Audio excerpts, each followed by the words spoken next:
Sjećam se kad su bila samo dva kanala, politika se čitala i pila C kafa. Gledao se Dnevnik u pola svakog dana, tamo uvek ista priča, uvek jedna ista banda. Tad je bilo lako da se širi propaganda, narod je verovo u reči sa ekrana. Nije bilo mesta da se čuje druga strana, sve dok negde preko nije došlo do promene plana. Danas posle ratova, protesta i promena, demokratije, interneta i novih tehnologija, borbe za prava i slobodu govora. Posle svega sve je opet isto kao nekada, i dalje su na vlasti lažovi marionete, prate naređenje i sve otimaju za sebe. Džabe 1000 kanala i sve društvene mreže, u ekran nabijamo glavu i od sukoba svi beže. Sistem te laže, ne veruj šta ti kaže.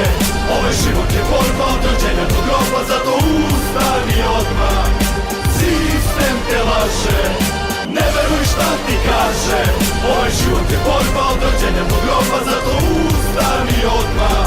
Od malena mene lažu i rade me ko volinu, pričaju mi za Jožu da se sanka u koritu. Dali su mi maramu, zastavu i zakletvu, drugovi se ne prodaju ni za kajmaka kašiku. Ampulje su uvalili po vilama na Dedinju, šator svi smo isti ali svinje ipak vladaju. Smo hteli demokratiju, izašli na ulicu, trošili energiju, popušili kurčinu. Strane agenture me izvukle ko majmunčinu, da napije se suzavca, da nam sjebu državu. Sad slušamo baronije iz usta loših glumaca, al nisu oni vlast, već pozorište lutaka. Znam ja kome laži, od koga sam ja zgažen. Banke, MMF, korporacije su važne, a sistem i postoji da za njih pravi pare.